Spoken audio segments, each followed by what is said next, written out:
Hello students, मैं विनीत कुमार पाठक अपने YouTube channel पाठक chemistry classes में आप सभी का स्वागत करता हूं। आज हम लोग second chapter class 9th science के is matter around us pure का अध्ययन करेंगे। इस चैप्टर का टाइटल ही अपने आप में एक क्वेश्चन है, is matter around us pure. Answer होगा no, all the matters around us are not pure. In fact most of the matters around us are impure. Only some matters are pure. Now question arises, how we can say that this matter is pure and this matter is impure? So pure substances are those in which all the particles are of same type. Particles means atoms, ions and molecules. Those matters which are made up of same type of atoms, ions and molecules, they are known as pure substances. Pure substances have their own physical and chemical properties. On the other hand, impure substances are those which are made up of two or more than two different type of atoms and molecules and ions. These impure substances not have their own fixed chemical properties and physical properties. Now, matters can be classified on the basis of their purity into two categories. One is pure substance, other is mixture. Pure substance further have been classified element and compound, and mixture are also classified into two categories, homogeneous and heterogeneous. Now question arises, what are elements and what are compounds? First of all, elements. Elements are those pure substances which are made up of same type of atoms and which have same chemical compositions everywhere. On the other hand, compounds are those pure substances which are made up of different type of atoms. For example, water. In water molecule, there are two type of atom. One is hydrogen, other is oxygen. So, compounds are those pure substances which are made up of two or more than two different type of atoms, but in the fixed ratio. You can see in the example of water, the ratio between the hydrogen and oxygen is 2:1. In compounds, different atoms are always present in the fixed ratio, and compounds also have their own characteristics, physical and chemical properties like elements. Now, mixture. Mixtures are also of two types. Homogeneous mixture and heterogeneous mixture. Homogeneous mixtures are those in which constituent particles are completely, uniformly and thoroughly mixed into one another. And in homogeneous mixture, components cannot be separated by any physical methods like filtration. Homogeneous mixture वो impure substance हैं जो two और more than two different type के pure substance के mix होने से बनते हैं, लेकिन इन होमोजेनियस मिक्सचर में ये दोनों कंपोनेंट्स आपस में एक दूसरे में इस प्रकार से मिक्स होते हैं कि उन्हें किसी भी फिजिकल मेथड से सेपरेट करना संभव नहीं है। अब हम बात करते हैं हेट्रोजेनस मिक्सचर की।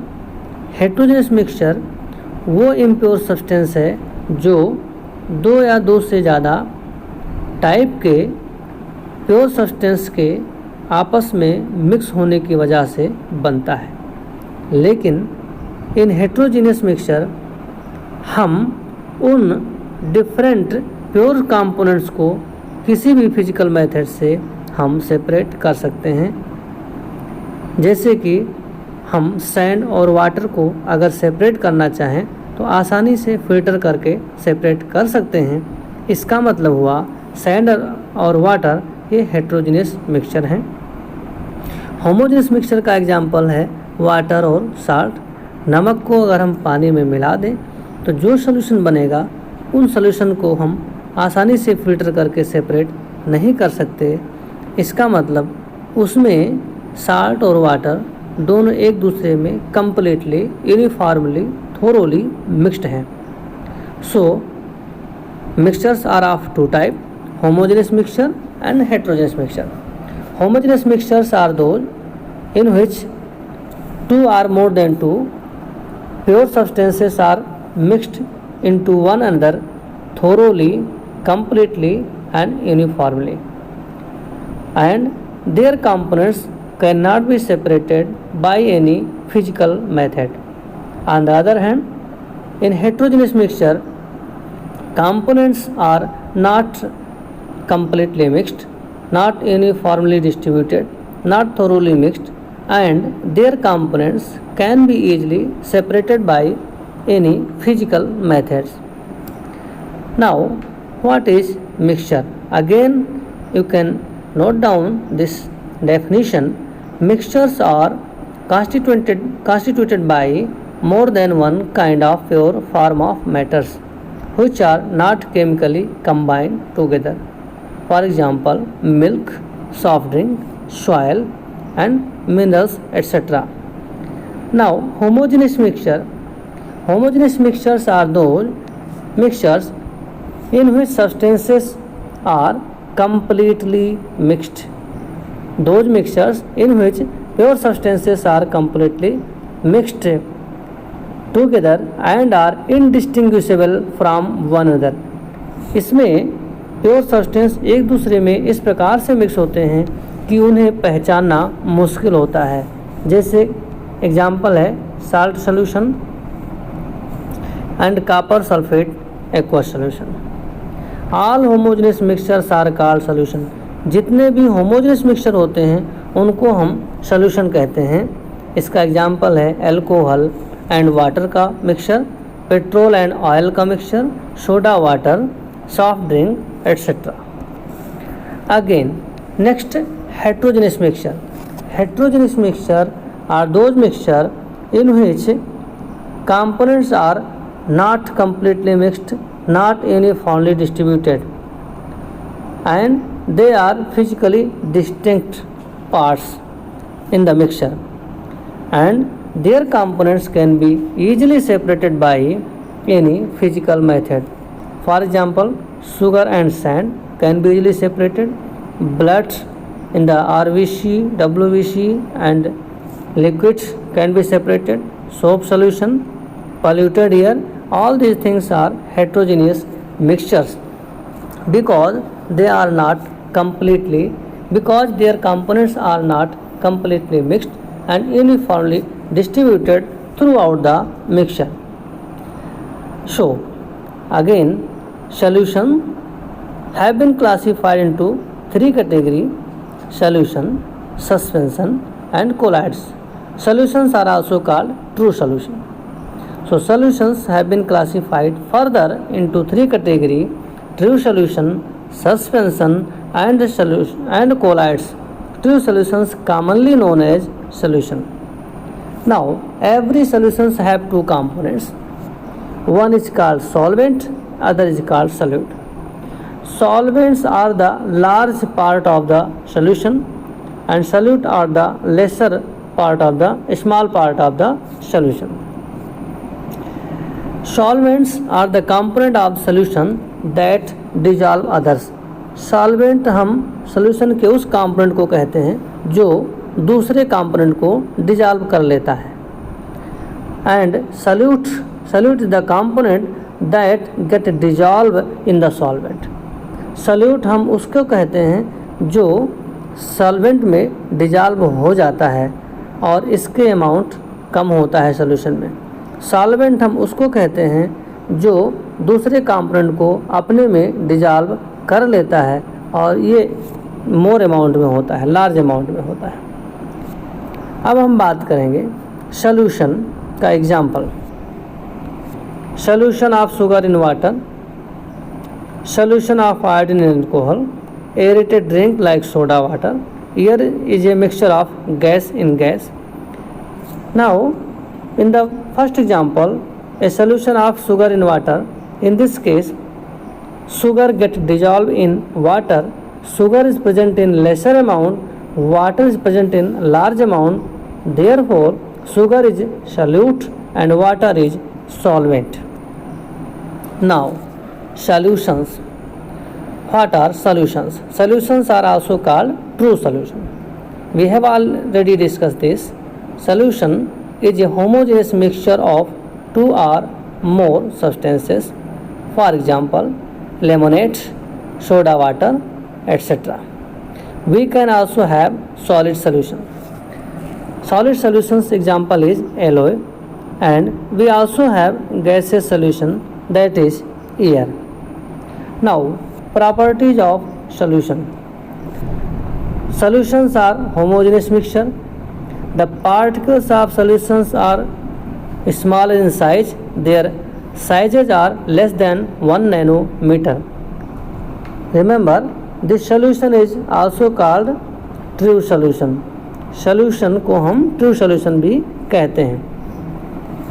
Particles of true solution cannot be seen by naked eye. हम true solution के पार्टिकल को अपने आँखों से देख नहीं सकते. They do not scatter beam of light. True solution के पार्टिकल में लाइट को स्कैटर करने की क्षमता नहीं होती, इसी वजह से इनमें टिंडल इफेक्ट नहीं देखा जाता. The solute particles can not be separate from the mixture by the process of filtration. Solution में सॉल्यूट और सॉल्वेंट को फिल्टर करके सेपरेट नहीं कर सकते, जैसे हम साल्ट और वाटर के मिक्सचर से साल्ट और वाटर को फिल्टर करके सेपरेट नहीं कर सकते. The solute particle do not settle down when left undisturb, that is a solution is stable. Solution stable होता है, ट्रू सॉल्यूशन स्टेबल होता है, क्योंकि अगर हम ऐसे सॉल्यूशन को लॉन्ग टाइम के लिए अनडिस्टर्बली रख दें तो इसके सॉल्यूट और सॉल्वेंट सेपरेट नहीं होते.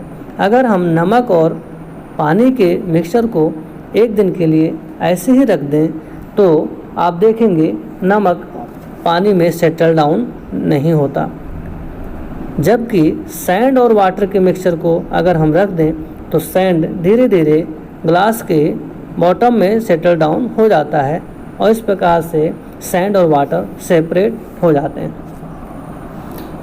इसलिए हम ट्रू सॉल्यूशन को स्टेबल सॉल्यूशन कहते हैं, क्योंकि इसको काफ़ी समय तक अगर हम अनडिस्टर्बली छोड़ भी दें तो भी ये सॉल्यूट और सॉल्वेंट इसके सेपरेट नहीं होते. Now alloy, very important point. Alloy is the homogeneous mixture of two or more than two metals or metal and non-metals. When two or more than two different type of metals mixed into one another to form homogeneous mixture, then this homogeneous mixture is called alloy. Sometimes one metal and one non-metal can also be mixed into one another completely to get saturated solution.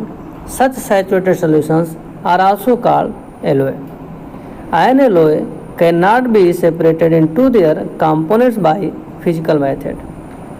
Alloy के component को किसी भी physical method से हम separate नहीं कर सकते, क्योंकि एलोय एक होमोजेनियस मिक्सचर है.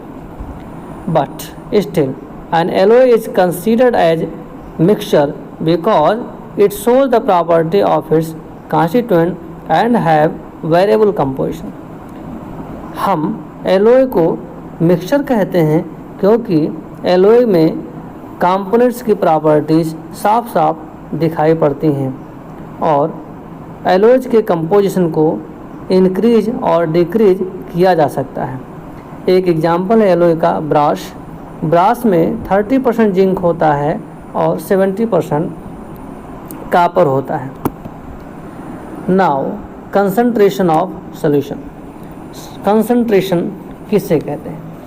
Concentration depending upon the amount of solute present in the solution it can be called as dilute solution, concentrated solution और सैचुरेटेड सॉल्यूशन। सॉल्यूशन को कंसंट्रेशन के आधार पर 3 कैटेगरी में क्लासीफाई किया जाता है। कुछ सॉल्यूशन को हम डाइल्यूट सॉल्यूशन कहते हैं, कुछ को कंसंट्रेटेड कहते हैं और कुछ को सैचुरेटेड सॉल्यूशन कहते हैं। सैचुरेटेड सॉल्यूशन वो सॉल्यूशन होता है जिसमें और अधिक सॉल्यूट डिजॉल्व नहीं किया जा सकता हो। जब किसी फिक्स अमाउंट ऑफ सॉल्वेंट में हम सॉल्यूट स्लोली मिलाते जाते हैं, मिक्स करते जाते हैं, तो एक समय ऐसा आता है जब और अधिक सॉल्यूट उस सॉल्वेंट में डिजॉल्व नहीं कर सकते और इस सिचुएशन को, इस कंडीशन को हम कहते हैं सैचुरेशन कंडीशन और इस प्रकार से मिलने वाला सॉल्यूशन सैचुरेटेड सॉल्यूशन कहलाता है। At any particular temperature, a solution that has dissolved as much solute as it is capable of dissolving is said to be saturated solution. Now, solubility. What is solubility? Solubility can be defined as the amount of solute present in the saturated solution at this temperature is called its solubility. It's different from different solute. Solubility का मतलब है किसी भी fix amount of solvent को saturated solution में convert करने के लिए किसी पर्टिकुलर टेम्परेचर पर हम जितना सॉल्यूट उसमें ऐड करते हैं उस अमाउंट ऑफ सॉल्यूट को ही हम सॉल्युबिलिटी कहते हैं। हर सॉल्यूट की सॉल्युबिलिटी डिफरेंट होती है। कंसंट्रेशन का फार्मूला है concentration of solution is equal to amount of solute dissolve in a given mass और given volume of solvent. There are 2 expressions of the concentration of solution. First one is mass by mass percentage of solution. किसी भी solution के concentration को प्रदर्शित करने के 2 तरीके हैं। एक है mass by mass percentage of solution, दूसरा है mass by volume percentage of solution. तो first one is mass by mass percentage of solution. Concentration is equal to mass of solute by mass of solution into 100। और second expression है mass by volume percentage of solution. इसमें concentration is equal to होगा mass of solute divide by volume of solution into 100। Now again we will start types of solutions and their properties. We have already discussed that basically solutions are of 3 types: true solution, colloidal solution and suspension. Now we will discuss all these 3 types of solution separately one by one along with their important properties. Now we will discuss all these things in our next video. Thank you very much.